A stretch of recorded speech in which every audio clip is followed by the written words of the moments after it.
Telangana BJP రాష్ట్ర అధ్యక్షులు రామచంద్రరావు ఢిల్లీ వెళ్లారు. ఢిల్లీలో బీజేపీ జాతీయ అధ్యక్షుడు జేపీ నడ్డా, సంతోష్, సునీల్ బన్సులాలను కలవనున్నారు.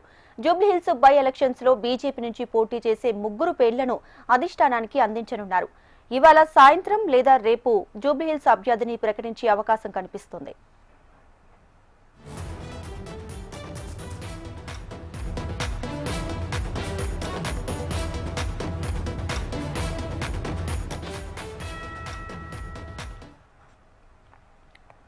రైట్గా తెలంగాణ బీజేపీ రాష్ట్ర అధ్యక్షులు రామచంద్రరావు ఢిల్లీ వెళ్లారు. ఢిల్లీలో బీజేపీ జాతీయ అధ్యక్షుడు జేపీ నడ్డా, సంతోష్, సునీల్ బన్సులాలను కలవబోతున్నారు. జూబ్లీహిల్స్ బై ఎలక్షన్స్ కి సంబంధించి బీజేపీ నుంచి 3 పేర్లనైతే ఇవ్వబోతున్నారు. దీనికి సంబంధించి లేటెస్ట్ అప్డేట్స్ మా ప్రతినిధి ఆర్కే అందిస్తారు. ఆర్కే, దీపిక, ఏదైతే బీజేపీ జూబ్లీహిల్స్ బై ఎలక్షన్స్ సంబంధించిన అభ్యర్థి విషయంలో ఇప్పటికే దూకుడు పెంచిందని చెప్పొచ్చు. త్వరలోనే బీజేపీ అభ్యర్థిని ప్రకటించాలన్న దిశగా కసరత్తు అయితే మొదలుపెట్టింది. ఎప్పుడైతే బీజేపీ అభ్యర్థి కోసం ఇప్పటికే కమిటీ, ఒక మేనేజింగ్ కమిటీతో పాటు అభ్యర్థి ఎంపిక కోసం కూడా 3 సభ్య కమిటీ వేసింది. ఆ 3 సభ్య కమిటీలో దాదాపుగా జిల్లా స్థాయిలో, మండల స్థాయిలో అందరితో అభిప్రాయ సేకరణలో చేసింది. అభిప్రాయ సేకరణ తర్వాత ఒక 5-6 పేర్లు రామచంద్రరావు ఇచ్చిన నేపథ్యంలో ఆ రామచంద్రరావు నిన్న మీటింగ్ లో కిషన్ రెడ్డి తర్వాత రాష్ట్ర పెద్దలందరూ కూర్చొని, బీజేపీ పెద్దలందరూ కూర్చొని చర్చించిన తర్వాత ఒక 3 ఫైనల్ లిస్ట్ చేసినట్టు తెలుస్తుంది. ఆ 3లో లంకెల దీపక్ రెడ్డి, అదే కీర్తిరెడ్డి, మరో వీరసుల పద్మ ఉన్నట్టు తెలుస్తుంది. ఈ 3 పేర్లను తీసుకొని రామచంద్రరావు ఇవాళ ఉదయం ఢిల్లీకి వెళ్ళారు. ఢిల్లీలో మరి కాసేపట్లో జేపీ నడ్డాతో పాటు అదేవిధంగా సంతోష్ తర్వాత అదే మనుషులతో పాటు వీరందరితో పెద్ద లీడర్లతో ఆయన సమావేశం కావాలన్నారు. సమావేశం అనంతరం లిస్ట్ లో సంబంధించిన చర్చలో జూబ్లీస్ సంబంధించిన అభ్యర్థి లిస్టు ఆయనకు అందించి ఆ లిస్టు లో ఒకరిని ఫైనలైజ్ చేసే అవకాశం ఉంది.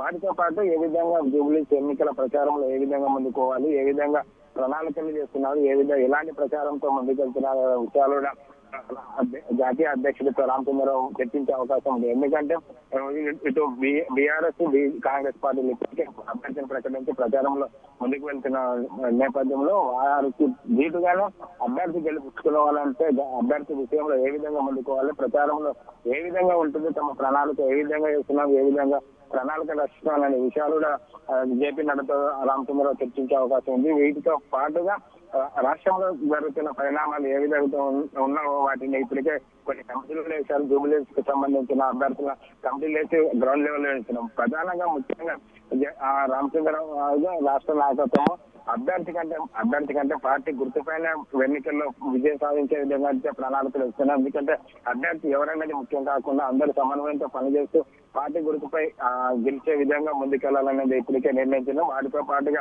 ఏదైతే జూబ్లీస్ బై ఎలక్షన్ లో కాంగ్రెస్ పార్టీ నుంచి నిలబడిన నవీన్ యాదవ్ ఉన్నారో, నవీన్ యాదవ్ లో అదేవిధంగా సింపతి కోసం గురించి వీళ్ళు సింపతి ఏ విధంగా వస్తుందో దానికోసం బీఆర్ఎస్ ప్రభుత్వం ఏ విధంగా పాలన చేసిన 10 ఏళ్లలో జూబ్లీస్ అభివృద్ధికి సంబంధించి ఏ అంశాలు ఉన్నాయి, అభివృద్ధి చేసిన శూన్యమైన విషయాలతో పాటు నవీన్ యాదవ్ ను ప్రధానంగా టార్గెట్ చేస్తున్నట్టు తెలుస్తుంది. ఎందుకంటే కాంగ్రెస్ కు ప్రధానంగా బీజేపీ అనే విధంగా ముందుకోవచ్చు, బీజేపీ తర్వాత కాంగ్రెస్ తర్వాత బీజేపీ అనే విధంగా ముందుకోలేదు. నవీన్ యాదవ్ ను ప్రధానంగా టార్గెట్ చేసే విధంగా ప్రణాళిక అయితే రచిస్తున్నారు. ఎందుకంటే గతంలో నవీన్ యాదవ్ ఎంఐఎం పార్టీలో చేరి ఎంఐఎం పార్టీ నుంచి గతంలో పోటీ చేశాడు. ఆ తర్వాత మరి ఇప్పుడు ఏదైతే ఎంఐఎం పార్టీ సపోర్ట్ తోనే నవీన్ యాదవ్ కు టికెట్ ఇచ్చారు. ఇప్పుడు టికెట్ ఇచ్చింది కాంగ్రెస్ పార్టీ కాదు, దార్సలాం నుంచి ఆయన డిఫామ్ ఇచ్చారు. కాబట్టి ఆయన వ్యక్తిగా కాంగ్రెస్ పార్టీ అయినప్పటికీ ఆయన మొత్తం నడిపిస్తుంది ఎంఐఎం పార్టీ అనేది ప్రధానంగా ఎన్నికల ప్రచారంలో ముందుకెళ్లాలన్నది బీజేపీ ఊహంగా కనపడుతుంది.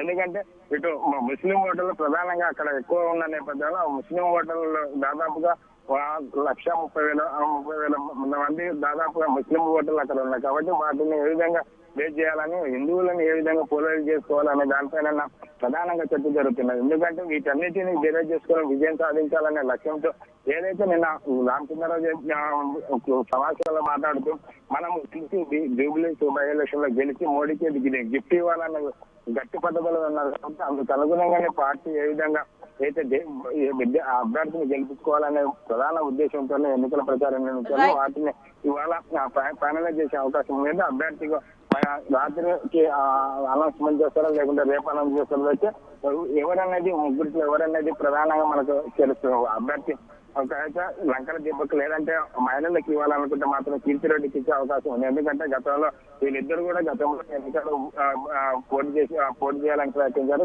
లాస్ట్ ఎన్నికల్లో లంకల దీపక్ రెడ్డికి టికెట్ ఇచ్చారు. ఆయన దాదాపుగా 3వ స్థానానికి పరిమితమయ్యారు. కాబట్టి కీర్తిరెడ్డికి మహిళల విభాగాలకు ఇస్తే మహిళలకి ఆయన బీఆర్ఎస్ పార్టీ నుంచి మహిళ పోటీ చేస్తుంది కాబట్టి మహిళలకు ఇస్తే బాగుంటుందనే ఉద్దేశం కూడా పార్టీలో ఉన్నట్టు తెలుస్తుంది. కాబట్టి మహిళలకు ఇస్తే మాత్రం తప్పనిసరిగా కీర్తిరెడ్డికి ఇచ్చే అవకాశం ఉంది. కాబట్టి ఎవరికి ఇచ్చినా పార్టీ లంకల దీపక్ ఇచ్చినా లేకుంటే కీర్తిరెడ్డికి ఇచ్చినా ఎవరికి ఇచ్చినా మాత్రం పార్టీ అందరూ కలిసిమెలిసి పని చేయాలి. కలిసిమెలిసి పని చేసి పార్టీ విజయంలో కృషి చేయాలి. కాబట్టి ఇప్పటికే కార్పొరేటర్లతో అదేవిధంగా ఎమ్మెల్యేలతో ఎమ్మెల్సీలతో కూడా పార్టీ సమావేశాలు నిర్వహించి ఇదే విషయాన్ని పార్టీలో బలంగా తీసుకెళ్లాలి. జూబ్లీస్ ఇంటింటికి వెళ్ళాలని ప్రధానంగా తెచ్చింది. కాబట్టి జూబ్లీస్ లో బీజేపీ అభ్యర్థి ఎవరైనా దానికంటే బీజేపీ కమలం గుర్తుపైన గెలిచి విజయం పార్టీ గుర్తుపైన విజయం సాధించే విధంగా thanks for the latest updates.